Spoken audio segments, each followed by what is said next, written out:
Superbike simulation comes to the Amiga. It's RVF Honda on Amigos, everything Amiga.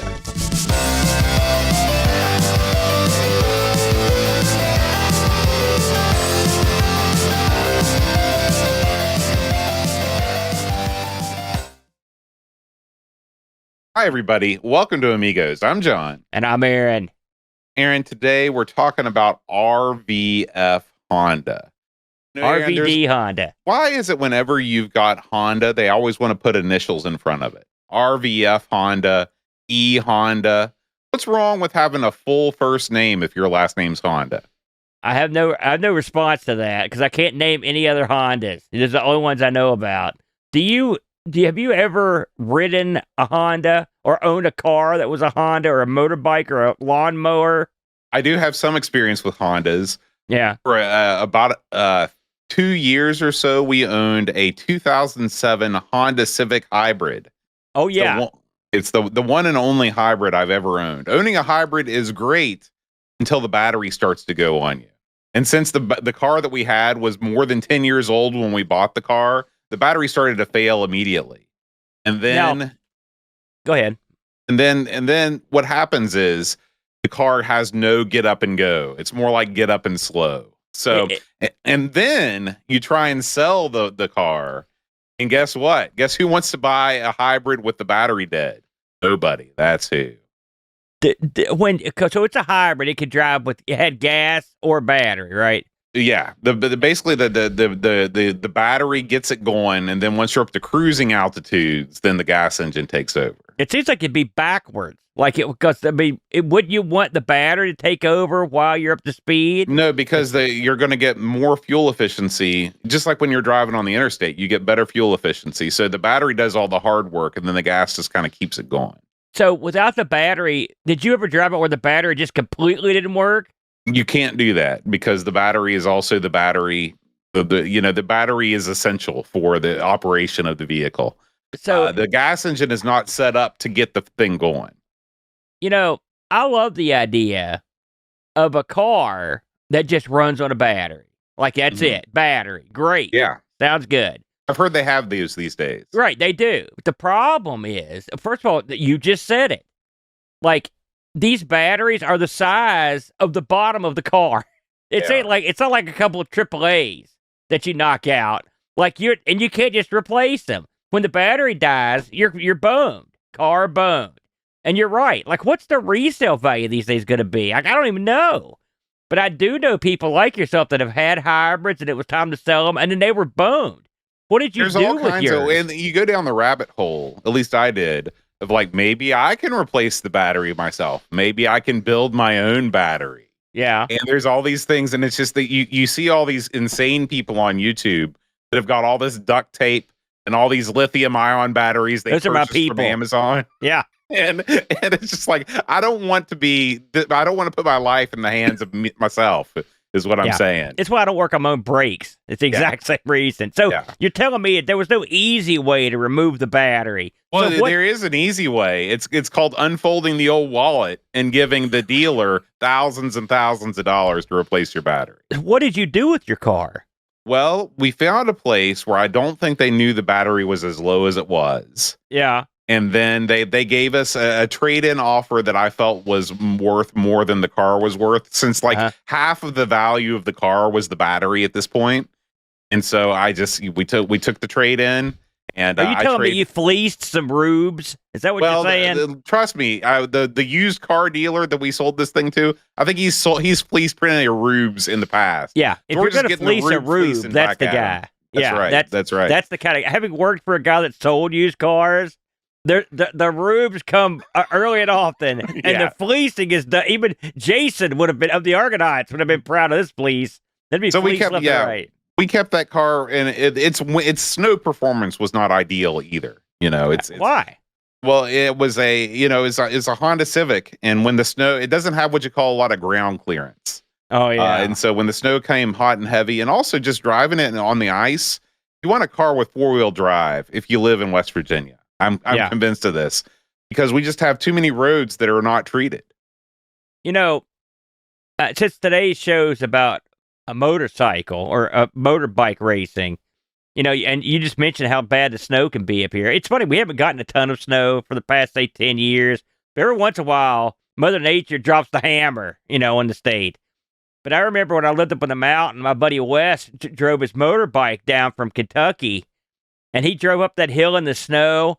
And when he got to the top and he turned that thing around, he couldn't let go of the handlebars. He was so nervous, and he walked up to me, and I pulled his helmet off for him.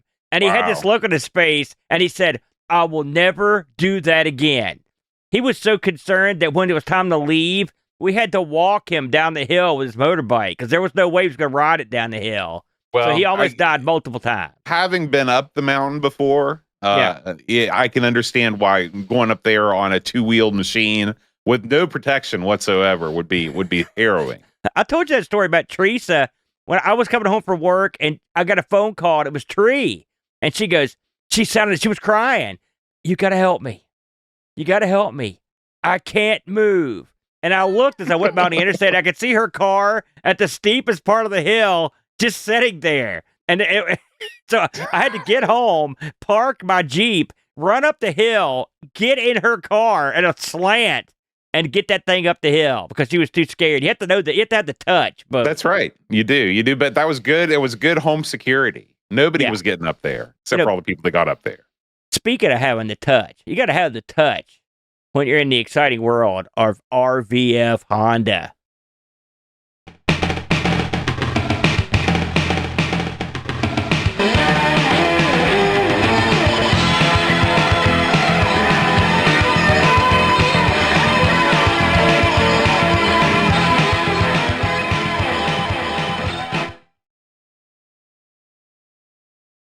Yeah, the soothing, digitized tones of the old RVF Honda. What do you think? Every once in a while we play one of these games where they've just basically sampled some suckers playing a song. Do you like that more than you do like the computer making the music with a mod file or something?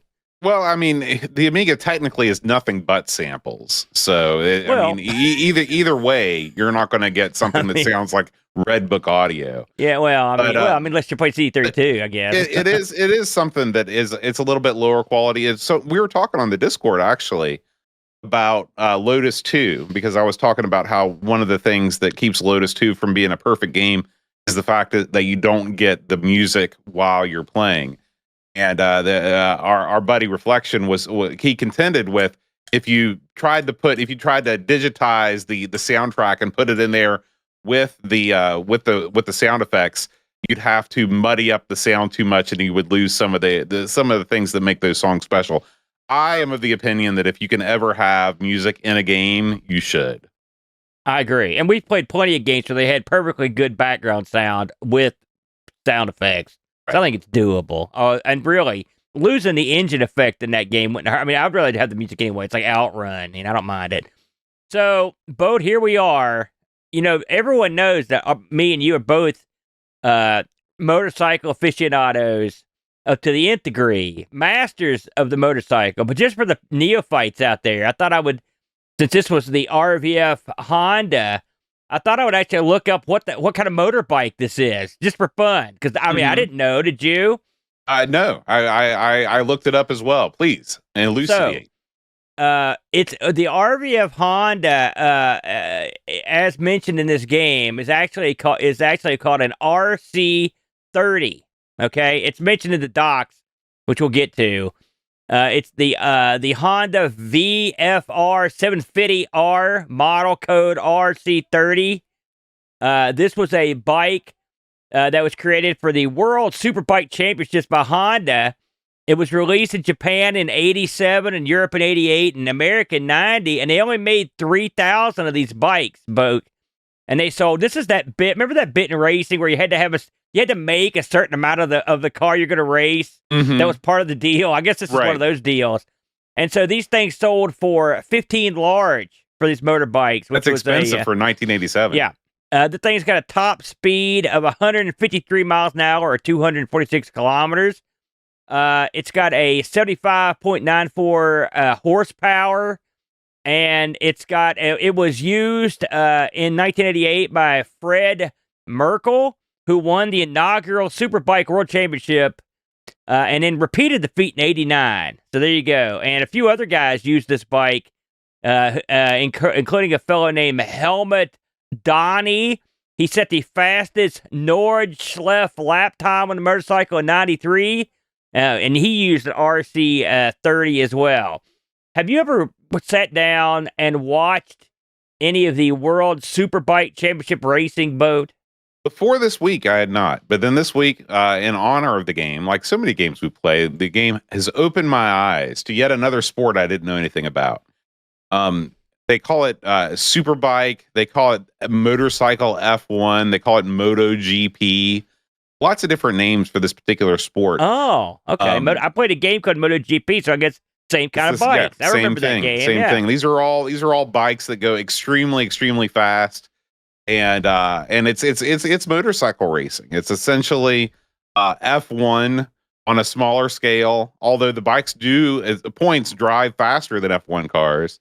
And you have a circuit, there's tracks all over the world, and people race around with motorbikes. Just like with F1, there is an agreed upon standard for engines that everybody has to adhere to. So everybody's playing with sort of the same cards, but there are of course modifications that you can make to body style and things like that to try and get an edge. This is a sport that is insane to me. Yeah, I agree. When I was a kid and I used to ride down my hill on a bike, I would think I would be flying, and maybe I was going 20 miles an hour. Maybe. Yeah. These guys, 150 miles an hour is a speed that I can't conceive going with nothing around me. I mean, I understand the sort of visceral appeal of motorcycle racing because you do. I'm sure you feel like you're literally flying when you're going that fast, but you're also, I'm sure, terrified. These guys they're cut from a different cloth than I am in terms of their courage, their ability to put their bodies on the line. Now, of course, safety has come a long way in recent decades in the sport. You watch people wipe out and they literally just sort of coast to a stop while they're sliding on their gear and they walk off and they're okay. But it's still crazy to me the way that they bend their knees down to kind of hang over the edge of the bike on the curves and things like that. Did you watch a lot of this stuff this week? No, but I watched. I did look up just what the bike looked like in action. So I watched a couple clips. I have seen this sort of racing before, and I'm just like you.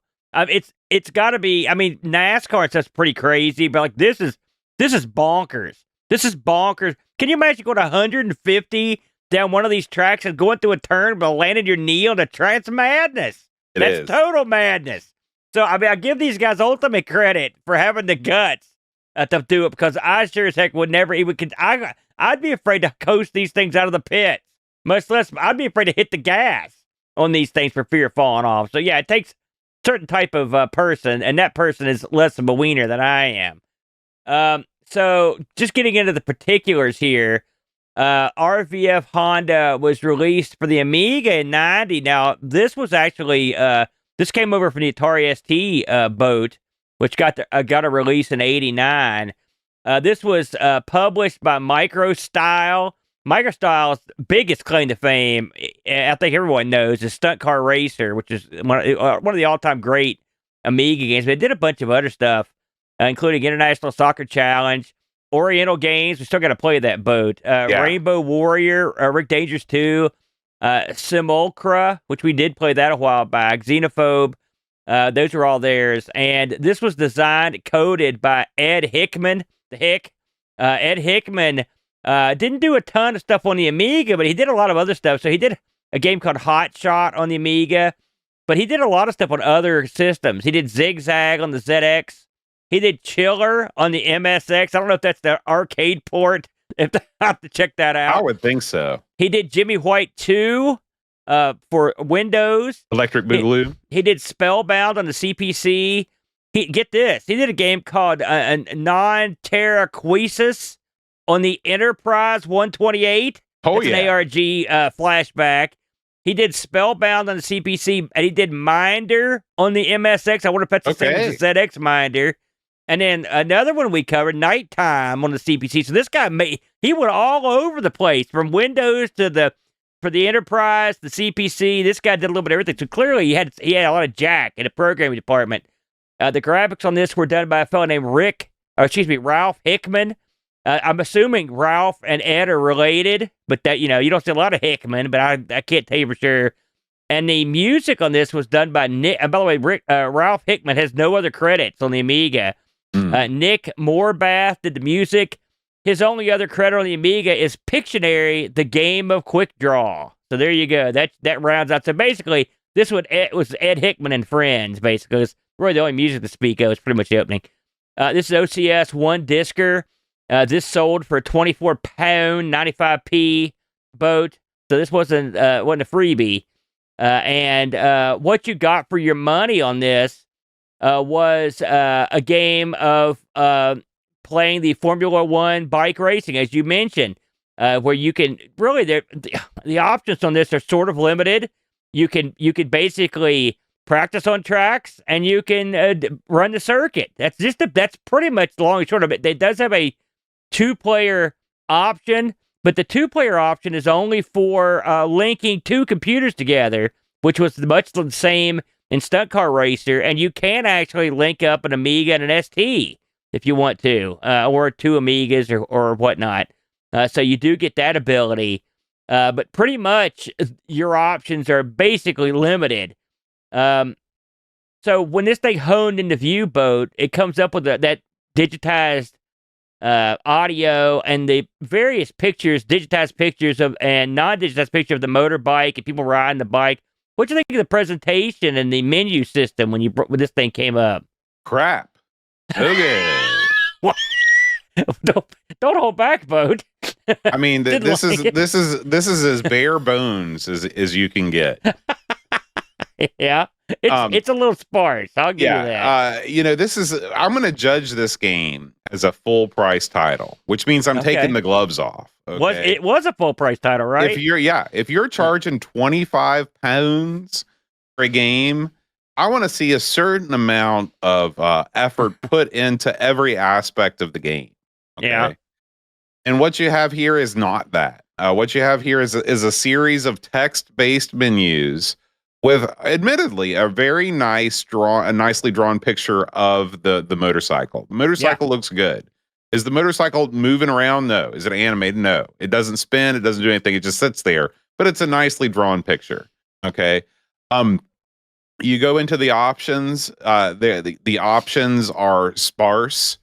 You can either choose. You can enter your driver name. You can view your driver history. You can start a new circuit, you can continue a circuit, or you can practice the test race. These are the options. There are no controller options. You don't have the option to control this game with the mouse. This is a joypad affair. Or I don't know. Maybe you can use the keyboard. I don't remember seeing an option for the keyboard. I didn't try it. But this is, and then when you go, you can enter in your player name. There is no avatar that goes with your player. It would have been nice to be able to at least when we played that bowling game, you could choose your shirt color. Man, you don't even get that in this game. That's a strike against it when you compare it to that. That's low. when you go to the tracks, you see a pencil outline of the track, so you can get a general sense of it. But you don't get. Would have been nice to have a digitized picture of the track, or even just a stylized picture. Anything, any kind of illustration. Is the national anthem of the country where the track is play? No, you don't get any of that. So all of the preliminaries leading up to the game were very lacking and very disappointing for a full price title. Well, yeah, and I will say the few things you can do on the main screen are, like, for example, the rider's history, to view the tables.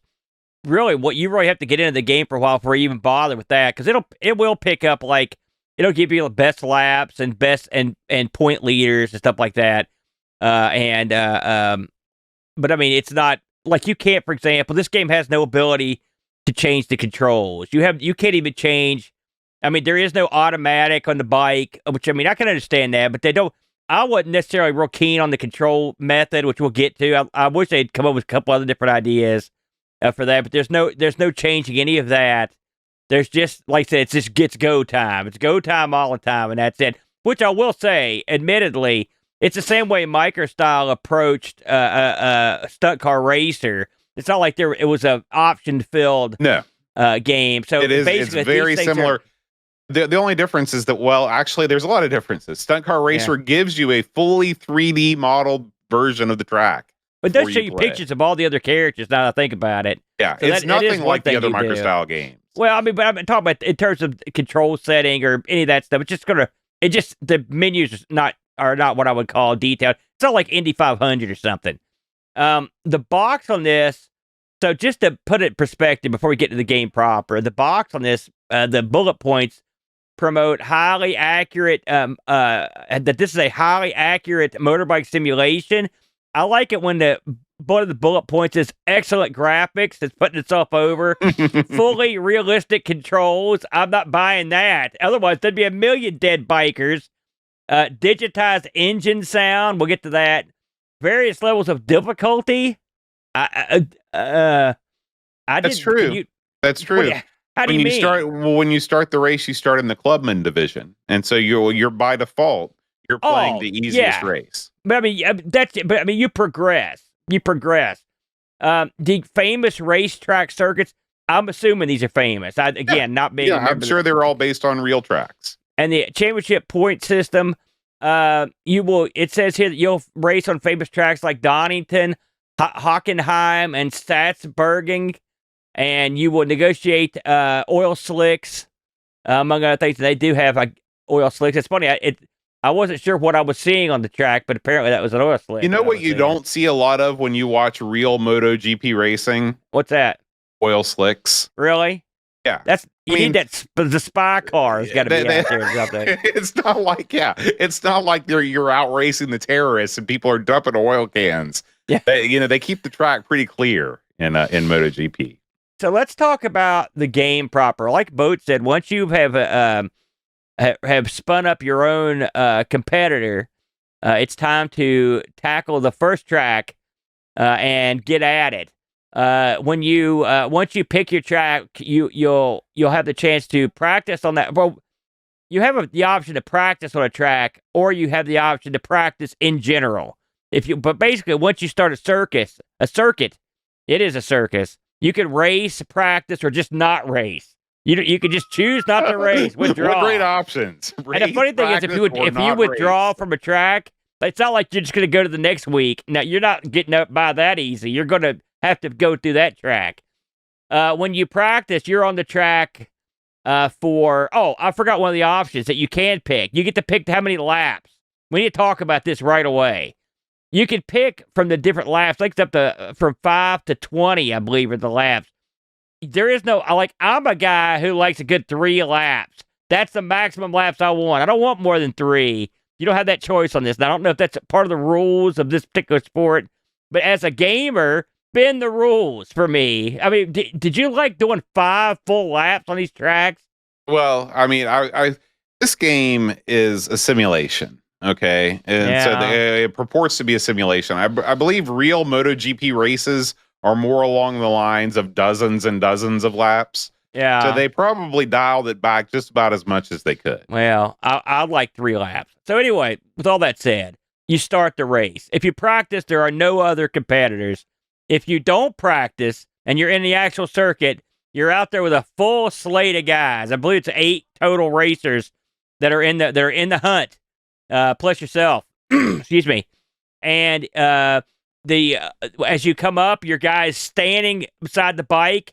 You get that thing fired up. He gets on. He takes off, and you've got in front of you. You've got a couple gauges. It's one that's got your miles per hour, one your RPM. There's a gauge that tells you how hot your engine's running, and then at the top, like in the clouds, they put the pertinent information for racing: laps, the time on the lap, the number of laps, the overall time, the lap record, and what order you're in as well. And you also have a thing that tells you what gear you're in at the bottom of the screen, which that's the vital. What did you think about this graphically, Bo? It comes up, and you've got all those racers there. What did you think about the view from the bike, the feeling of speed, etc.? What did you think about it? This is probably the best part of the game. I think that the HUD is good. You know, that the HUD obviously takes up too much space in that you have a pictorial representation of the bike with the gauges, but you're not going to be seeing that much more of the screen if they took that away and made the space around that transparent because it's below your bike. I thought that the gauges were easy to read. You know, the miles per hour and the RPMs and the gears.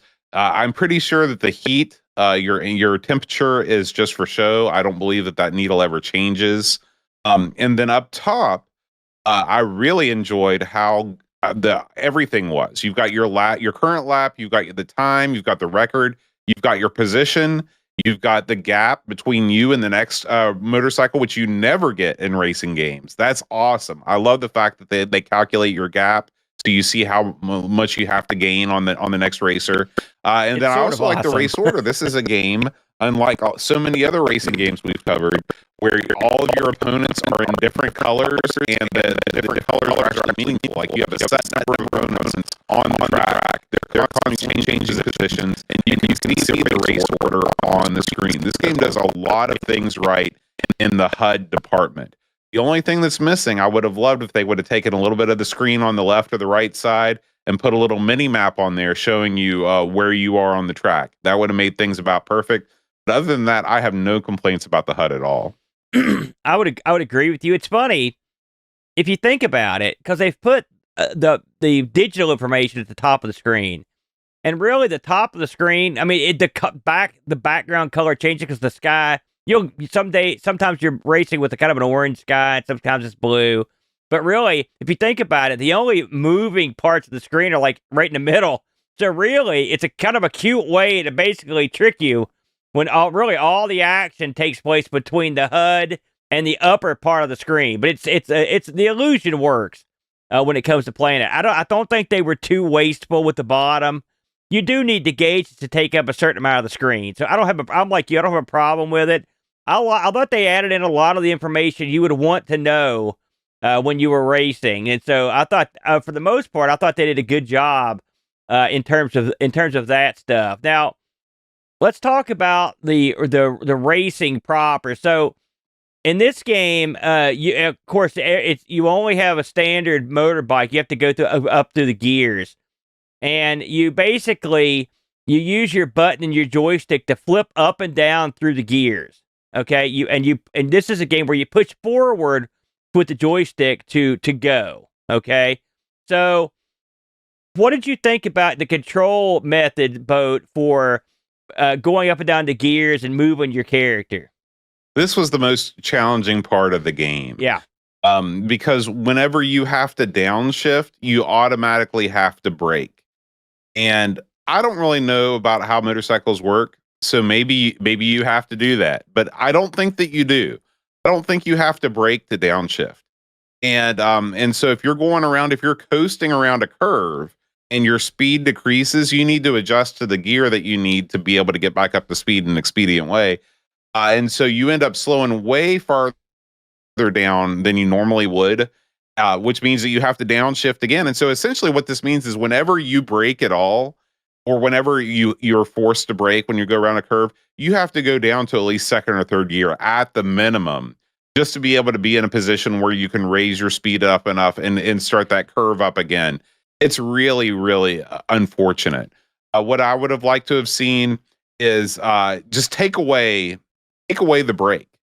You should actually, I take it back. This should be a game where you are constantly accelerating. Okay, you're constantly got the throttle down 100% of the time. Okay, your button should be your brake, and up and down should be your gears. Okay, because there is never a moment when you're playing this game that you're not accelerating or laying on the brake. Okay, this is something that Mario Kart has figured out in recent iterations, and they actually have a setting to where you can just auto accelerate and then just work the brake as necessary. For a game like this would have been the solution that would have allowed you to gear up and down without affecting your speed and really add to the simulation of driving a real bike. The control method was not the best. I agree with you on that. If you hold down the button and you do it right, there's a method to flipping through up and down through the gears, and you can sort of not brake if you catch it at the right time. Anytime you press down, you brake. Right, you're right. Down on the stick. But if you're like giving it if you're going tick tick tick tick tick, you can lessen the. You're right. Because you'll slam on the brakes every time. That was not the best way to do it. It was not. I'm like you. An automatic accelerate would have done it, or maybe just have the joy. Maybe just have the button be your gas. And when you're not on the gas, you're braking, and then just use the joystick specifically for moving up and down gears. I'd have been okay with that, too. That would be okay, too. Here's what I want. A couple options, okay? I would even take the space bar if I had to do it. So that's one thing I didn't like. Now, I've seen people...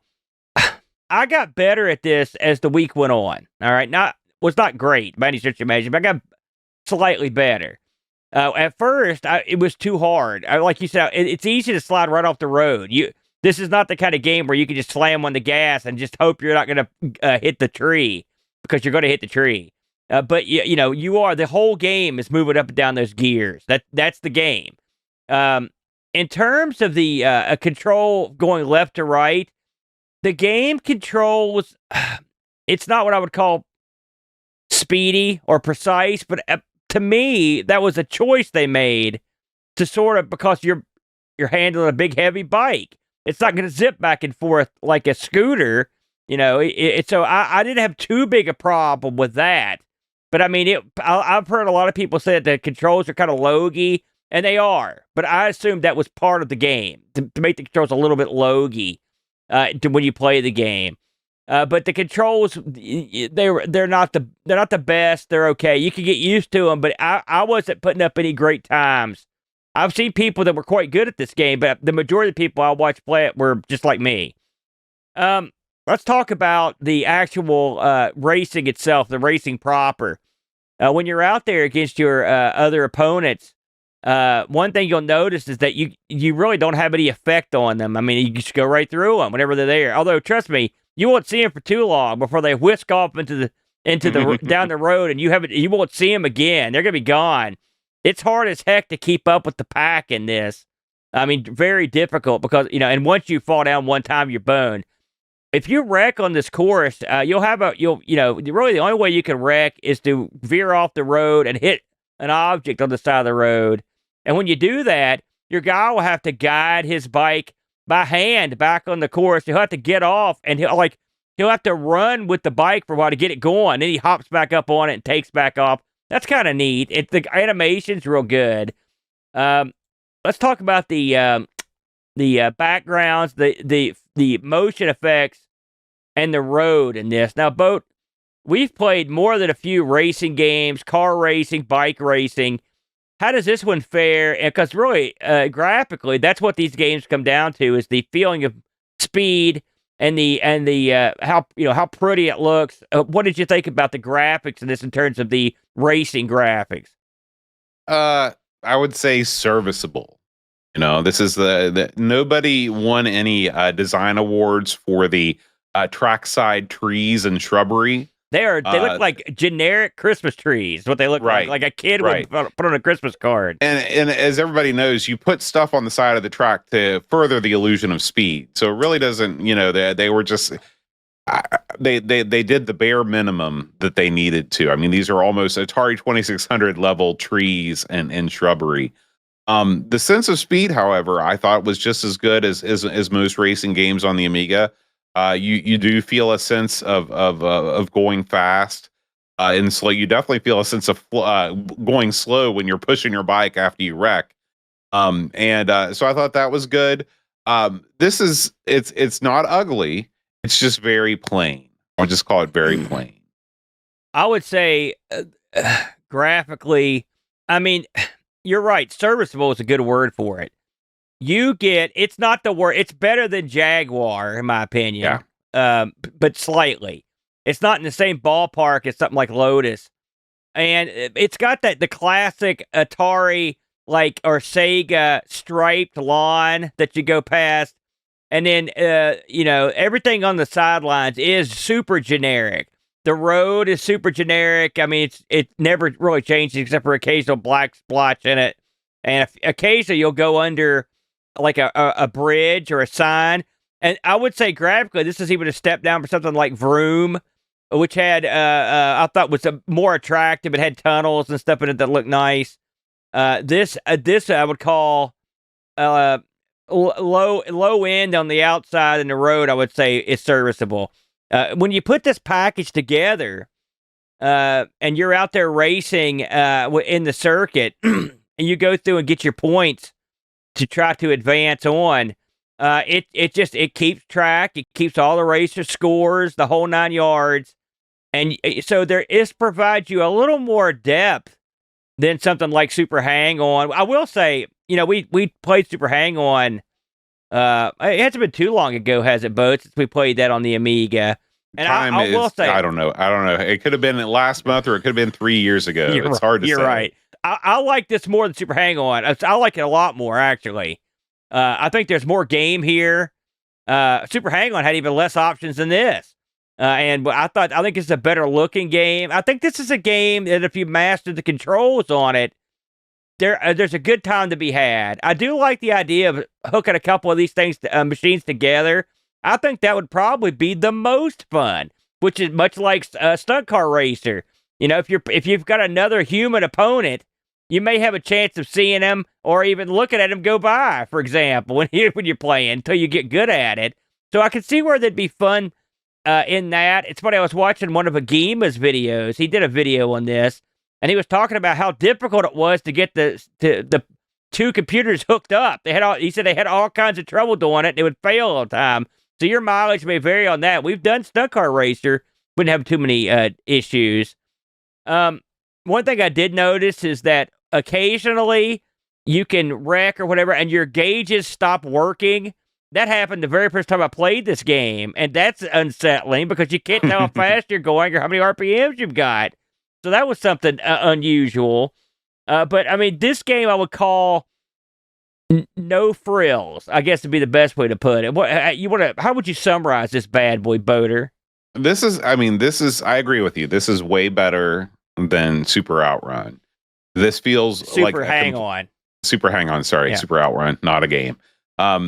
This feels like a game that if you put the time in, you can get better at. And that's what you want out of a simulation. A simulation is supposed to simulate the act of doing whatever it is you're doing, which is not going to be something that you can master right off the bat. I definitely improved over the course of the week. Every time I played, I got a little bit better. And there is an art to gearing up and down on the bike, within the confines of the system that you're given. I know that this game has somewhat of a career mode where, like you said, it keeps track of a lot of your statistics, things like that. What I would have liked to have seen, however, is just a little bit more more options for customization between races. When I think simulation, I think give me the ability to change my bike. You don't have to have a store system or anything like that. I realize that incorporating something like that would probably be a lot more time. But again, this is a 25-pound game. This is the experience that I would want for a full-priced game. And Indy 500 did exactly what you're talking about. I mean, you could tweak your car and stuff. That was a much deeper, and I would call that much more realistic simulation too. Because as you get better at the game, you're going to find things that you want to tweak. And that's the whole gameplay loop on a simulation is, okay, I've taken this bike as far as I can.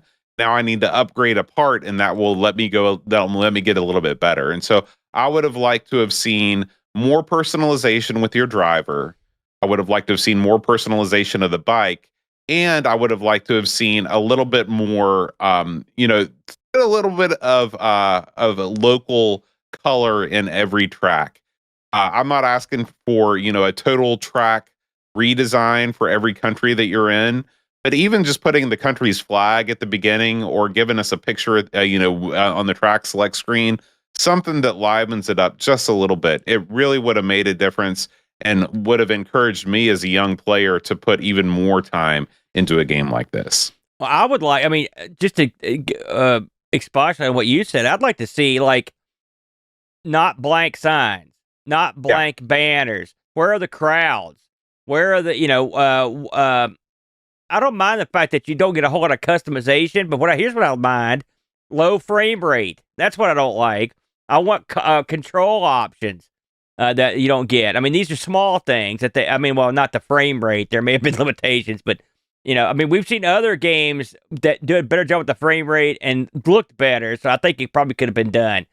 I do want to put over one aspect of the game before we get to reviews, Bode. That's the manual for this bad boy. This thing came with a big, thick 67-page manual. I flipped through it, and not only does it give you the game options and what you need to know to play and load, this also has it tells you all about making turns, all about the motorcycles. I don't know if you flipped through the manual at all, Bo. I did. This is another one of these classic computer game manuals where I always think about myself riding home from the store in the car, and flipping through it, and they give you a complete history of motorcycle racing, complete technical specifications of the bike itself. The manual does not disappoint in terms of extra information that helps to kind of immerse you into the scene. As I recall, Micro Style was like a subset from Micro Pros, and this was a Micro Pros style manual. This was the 25-pound manual. If the game doesn't hit there, the manual, they got that right. It's funny how much more important that was back in the day. Of course, you don't get a manual now, but a great manual could rise a game up. Just because you're like, holy smokes, this is awesome. And I think that was something they did get right when it comes to this particular game. Before we get to the listener feedback on this, I want to go over the reviews I found. So people over at Lemon give this a 7.47, and the people at Lore give it a 79%. As I look at these magazine ratings, they really are all over the map, Bode.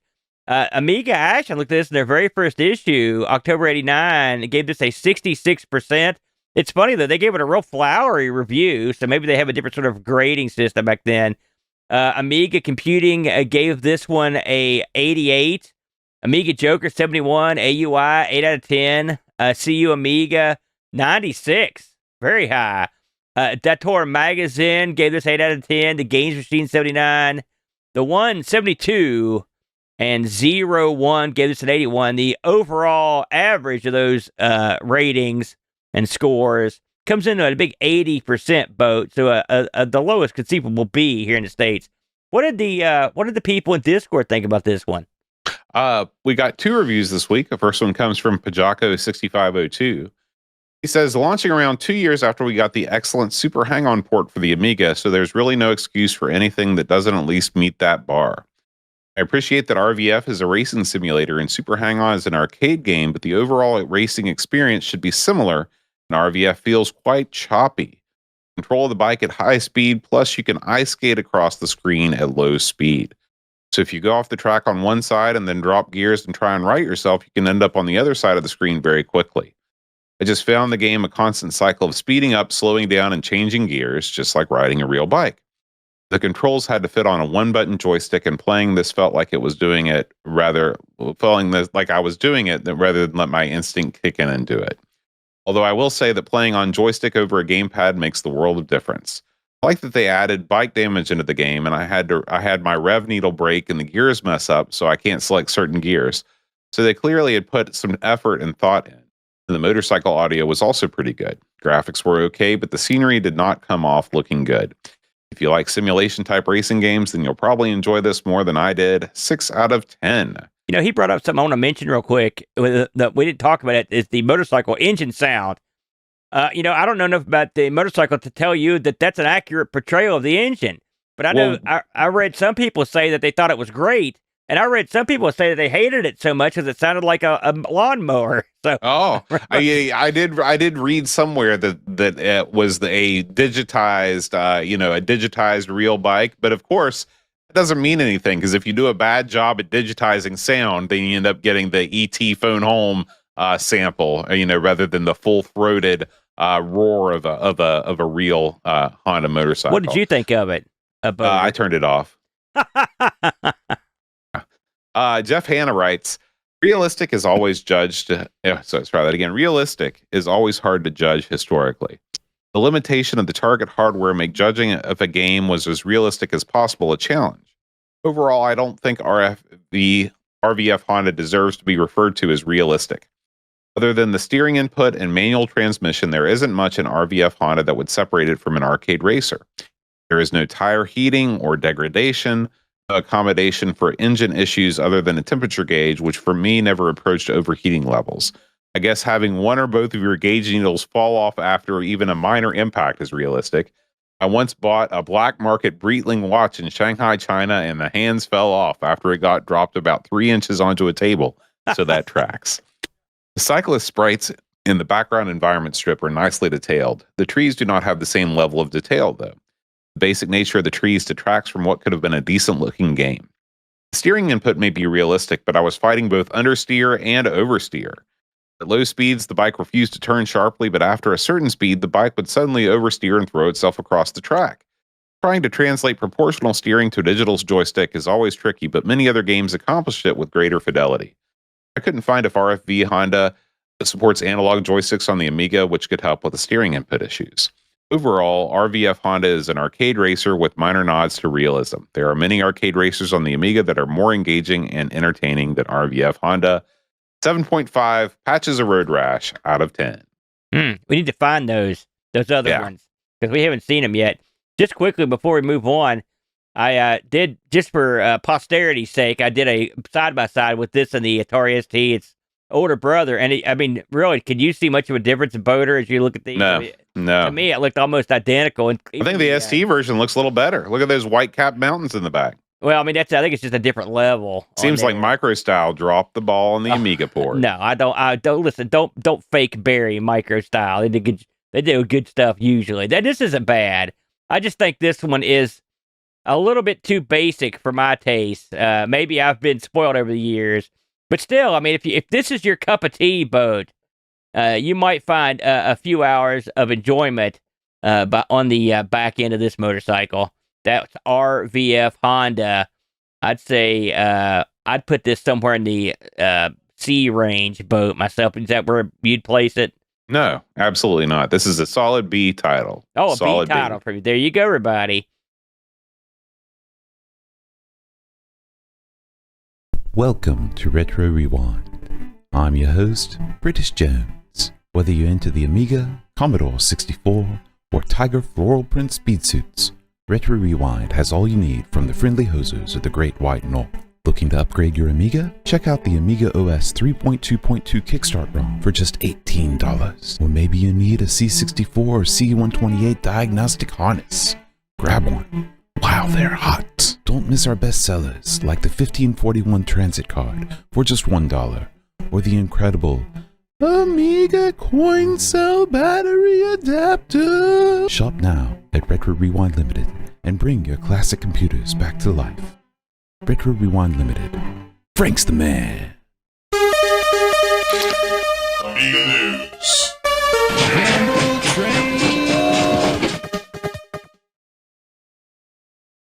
Aaron, we've talked for years and years, going on a decade, about the rise of the mini console. We speculated for years before its eventual release about the nature and purpose of the Amiga Mini. Yeah. So it would be only fitting and proper that we discuss also sort of the sister machine to the Spectrum. You talk about the two most influential British computers of all time, the Spectrum and the Amiga. So, Aaron, this is the Spectrum. It's gone a different route, although it's from the same company, Retro Games Limited. What do you tell us just a little bit about what makes the Spectrum unique among all these other mini consoles that have been released so far? Well, there are a few differences, that's for sure.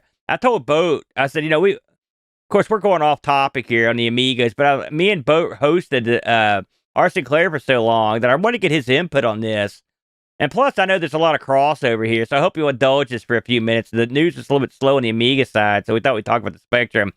as Boat mentioned, this thing is due out, or it's coming out soon from Retro Games Limited, and you're looking at a machine that's going to be selling for about 100. I believe it's $129 or 99 pounds, somewhere in that ballpark. Boat when it comes out I believe it's coming out in November. It looks like a 48K Specky. It's the old Dead Flesh Special. It's got the little rainbow on it. What you won't see on this is any mention of Sinclair. They don't have the Sinclair rights on this thing. So, embedded in the plastic at the top is Retro, I believe is what it says. And in the Spectrum, I could have done without any embedding if they weren't going to put Sinclair up there. But that's okay. I mean, it's not a big deal. But what you're getting here is not a mini, but apparently a close to 1-to-1 size matchup with the ZX Spectrum, including all the keys and all the various programming wording underneath, all the shortcut, for the keys and whatnot. And this will come up, and you can program on it, Boat. So much like the C64, this will come up like a Spectrum if you want it to. This thing is going to play 48 games that they're going to come with it. Depending on where you live, I heard that they are going to release a special version of this thing in Spain. It's going to have more of a Spanish developer flair. Not the worst idea, frankly. Yeah. We both know you could probably release one of these in Brazil with the Brazilian flair, and in Russia with the Russian. So, everyone, it's the Specky got around, and so you get a lot of action with it. First of all, Bo, before we get into what's included in this thing, what do you think of that price point? 99. It's 99 euros / 129 pounds. That's what we're looking at here. How does that hit you? I think it's fair. I mean, you got to remember that we're living in an age of rampant inflation. So what was $70 a couple years ago probably is around $100 now. You combine that with the fact that this is a true facsimile console or computer of the original version. This isn't a mini version with a non-working keyboard. This is you put this on your shelf, you put this on your desk. It's going to look just like, presumably, it's going to look just like the original 48K Spectrum. I don't think 99 pounds is out of line. Of course, they're going to drop the price over time, as everything does. But they want, when you're bringing a product to market, you want to sell it at the highest price you can get away with at first to all the suckers who went in early, and then you sell it to everybody else after the FOMO folks have gone away. I think 99. I don't know what the ratio is from euros to pounds. I think it's about $120. About $120. Right. I think that's to me. It's just to me. $130. $130. Yeah, it's $130. It's $130 US. That's what they think it's going to sell for. That's too much, in my opinion. It should be $100 US, and then whatever it is in the UK. And well, you got to remember that that's not the way the UK works, and this is a UK company. I understand. But I mean, like stuff that it's always dollars to pounds. Like whenever like new video games are always 60 pounds. Right. Well, I mean, I'm just saying it being an outsider, I think that sweet spot. Really, I think something like this. I don't know how much they've got into these. But I mean, you get these things down to about $75 US, then you're laughing. I will say, unlike the Amiga, the A500 Mini, which sold about the same price, at least you're getting a full size ready to rock and roll computer here, which was not going the mini route on this was a smart move.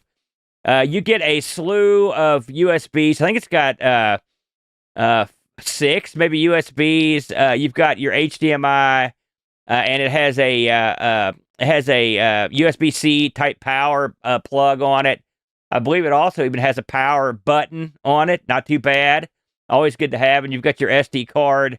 And this thing will support SD card loading out of the box. No wacky tobacco to get down that road.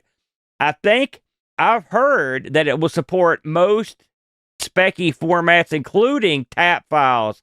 Your mileage may vary on that, but that would be nice. I've not heard anyone discuss any sort of next abilities on this thing, which of course it wouldn't take a board like this a whole lot of oomph to run next titles. But I don't know if if you ask me, if I was the guys that worked on the Next and ZX Next, you've got such a limited audience. I would have talked to these guys and said, listen, see if you can get some action on this, maybe, because then you can start selling stuff to people that buy this thing, in my opinion. Get your software out in front of more eyeballs, but that's just me. This thing comes with 48 games. I'm not going to go over all these, but I thought I'd pick out some of the ones that we covered, Bo, to get your thoughts on them if you're game. Just a couple right off the top here. Army Moves, which we covered. Avalon, which we covered. Exelon, we also covered that one. The Great Escape, Head Over Heels, which me and Bridget had to look at. The Hobbit, Jack the Nipper, Lords of Midnight, Manic Miner, Match Day 2. Just the ones I just mentioned, Boat, and I'll throw out a few more here in a minute. What, any of those strike your fancy? Well, no, I mean, not really. But really? Here's the thing. You've got to have those games. You've got to have games that are representative of the ZX Spectrum. All those games that you mentioned, they're all among the tall trees on the ZX Spectrum. You've got to have your isometric platformer. You got to have your monochrome adventure game. You've got to have some arcade action in there. You've got to have whatever Jack the Nipper is. All that stuff is representative. I probably, if I were to make a list, if they were like, put 48 games on here that you think are going to help us sell the platform, I would put those. Is Jetpack on there? Jetpack's got to be on there. No. Jetpack's on here. So I'm guessing that Ultimate Play the Game does not approve of this, and they haven't granted their licensure to any of the games. So Underworld's not on there. Saber Wolf. Yeah. So not surprised. They only back winners. Just to round out I don't know what that means. Just to round out the list of some of the things on here. Saboteur is on here. School Days. We looked at that one. Spellbound. El Stompo. Target Renegade, which I know is popular. Trash Man. We love that one. Trash Man's great. Way of the Exploding Fist. And a game me and the Brit just looked at last week, Where Time Stood Still. I think that's a great list. Game. I think that list is a lot stronger than the list for the mini Amiga. Well, yes, there's a few. You're right. There are several missing games that you would think that would be on here. I don't see any games featuring a humanoid egg, for example. Dizzy. Yeah. Which is surprising. I kind of figured that Codemasters, being sort of in the financial situation they'd be in, or whoever controls those rights, they'd be putting Dizzy on whatever they could get. But it might just be a situation where they wanted too much, and the Retro Games Limited people were like, "Yeah, we don't need you. Everybody's going to hack this thing anyway. Get out of it." But they don't have to. That's the best part. It's ready to rock and roll. As soon as you get it, you can put in a card and play your favorites. Now, what you can't do with this, you're not going to be loading up tapes on this thing, stuff like that. I know there are people that get upset about that sort of thing. It's funny. Aaron, I wanted to comment on what Happy said. He's in the chat right now. He says the relationship between the people that make this thing and the people that make the next are those who are about as close as the relationship between Russia and Ukraine. There's a lot of bad blood between the next community and this little sort of consumer-friendly device that's trying to get the Spectrum out there to the common folk. What do you think about that? I know there are people that don't like the guys that make this.